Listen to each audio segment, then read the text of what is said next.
Hello friends, this is Varsha. Welcome back to my channel. CTET के आपके exam में ज़्यादा टाइम नहीं रह गया है, इसीलिए हम एक वीडियो एक सिद्धांत की सीरीज़ लाए हैं। एक ही वीडियो में आपको पूरा सिद्धांत समझाने की कोशिश की जाती है, ठीक है। तो आप प्लीज़ चैनल को लाइक, शेयर एंड सब्सक्राइब ज़रूर करें, जिससे ऐसे यूज़फुल वीडियोज़ आपको मिलती रहें। एंड PDF के लिए टेलीग्राम चैनल ज़रूर ज्वाइन करें। ओके, तो स्टार्ट करते हैं वीडियो। कोलबर्ग का नैतिक विकास का सिद्धांत। कोलबर्ग ने कौन सा सिद्धांत दिया है? नैतिक विकास का सिद्धांत। जहाँ पर भी नैतिक वर्ड आ जाए आप लोग तुरंत कोलबर्ग को चूज़ करिएगा। इसके प्रतिपादक हैं कोलबर्ग। ये एक अमेरिकन मनोवैज्ञानिक हैं। इनके सिद्धांत का नाम है नैतिक विकास का सिद्धांत। ये जो सिद्धांत है पियाजे के शोध कार्यों पर आधारित है। तो ये लाइन याद रखिएगा, इम्पॉर्टेंट है कि इनका सिद्धांत किस पर आधारित है, तो पियाजे के शोध कार्यों पर। सन 1969 में इन्होंने ये सिद्धांत दिया। फिर इनको कुछ कमियां अपने सिद्धांत में लगी, जिसमें इन्होंने 1981 में संशोधन किया एंड उसके बाद 1984 में संशोधन किया। क्वेश्चंस ऐसे पूछ सकते हैं कि कोलबर्ग ने अपने सिद्धांत में कितनी बार संशोधन किया, तो आपको पता होना चाहिए 2 बार, ठीक है। और सन भी याद रखें तो ज़्यादा ही बेटर है। नेक्स्ट देखते हैं कि इस सिद्धांत का उपनाम क्या है। नैतिक अवस्था का सिद्धांत भी इसको कहते हैं, क्योंकि इन्होंने अपने सिद्धांत में अवस्थाओं के बारे में बात की है, ठीक है।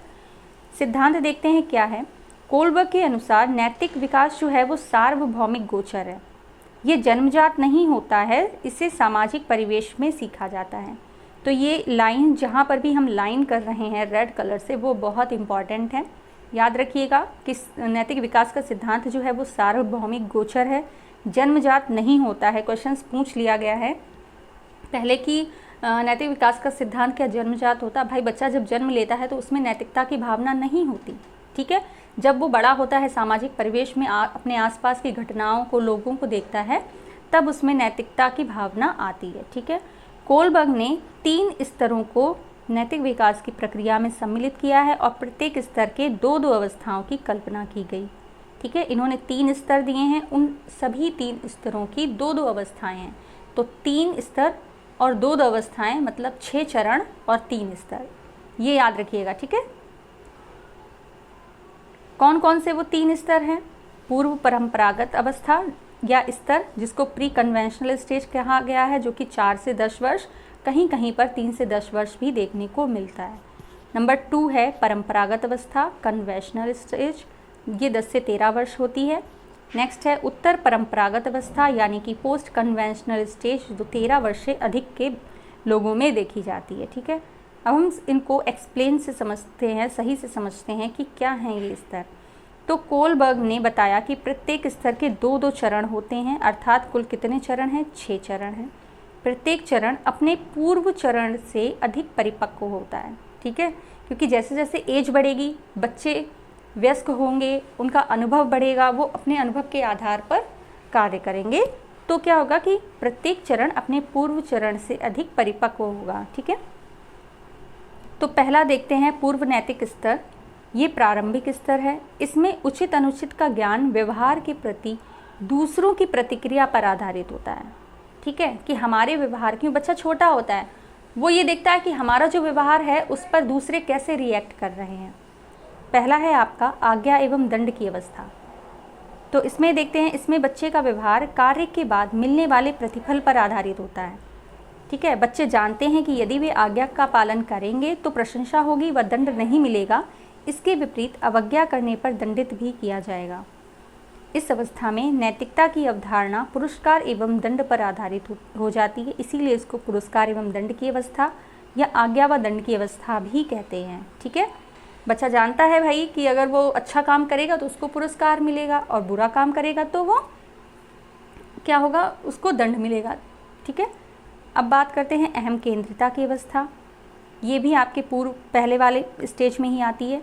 इसमें क्या है, इस अवस्था में बच्चे परिपक्व हो जाते हैं, थोड़े से बड़े हो जाते हैं, मतलब वे वस्तुओं, घटनाओं आदि के बारे में सोचना शुरू कर देते हैं, परंतु उनका जो व्यवहार होता है वो उनके ही कार्यों और उनकी आवश्यकताओं पर उसका ज़्यादा प्रभाव होता है।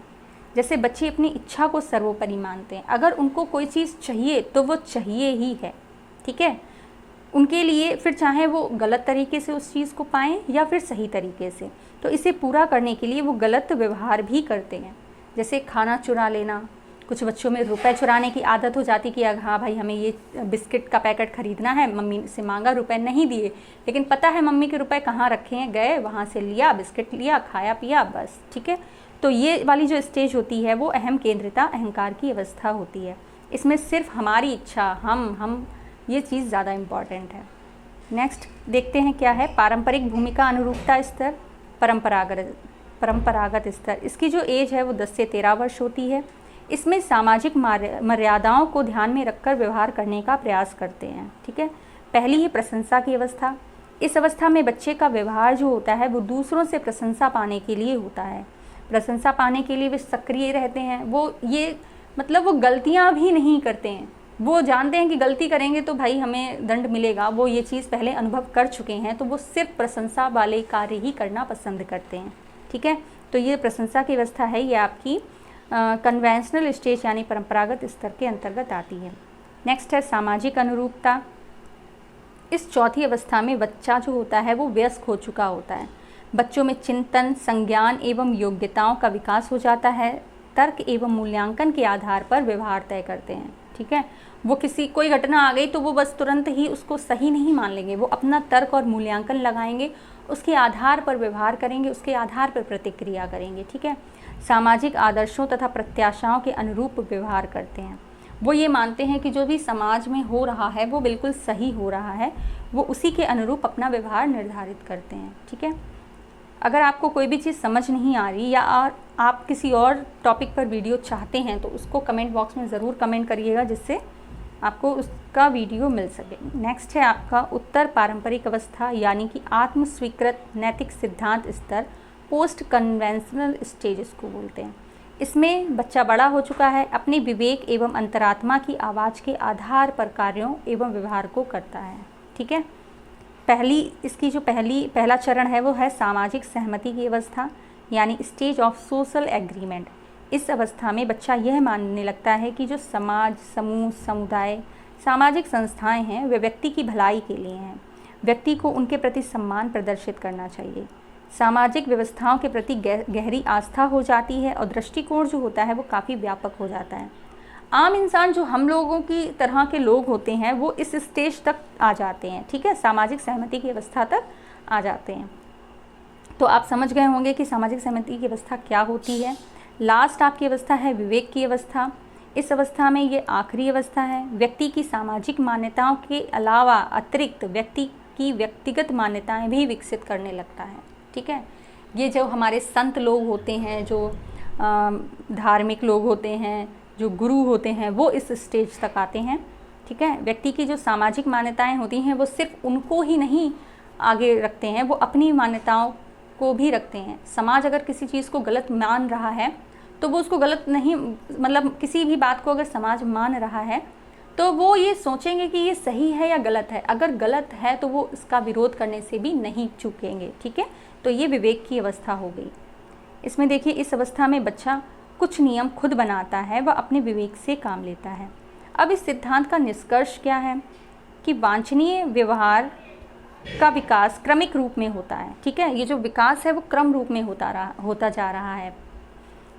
नैतिक विकास की उच्चतर अवस्थाओं तक कम लोग ही पहुंच पाते हैं। नैतिक विकास के प्रतिमान सार्वभौमिक हैं तथा व्यक्ति को नैतिक विकास की प्रत्येक अवस्था से गुजरना पड़ता है, ठीक है। ये इंपॉर्टेंट लाइन है।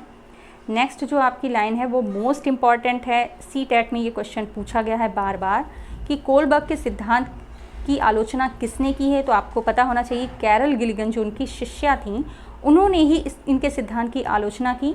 इन्होंने बताया कि इस सिद्धांत में स्त्रियों पर ध्यान नहीं दिया गया, इस वजह से इन्होंने इसकी आलोचना की है, ठीक है। तो आई होप आपको ये जो सिद्धांत है वो अच्छे से समझ में आया होगा। प्लीज़ अपने जो भी फ्रेंड्स हैं जो CTET का एग्ज़ाम दे रहे हैं, UP TET की प्रिपरेशन कर रहे हैं, उनके साथ में चैनल को शेयर ज़रूर करिएगा, ठीक है। बने रहिए ऐसे ही और यूज़फुल वीडियोज़ के साथ में। Thank you so much for watching.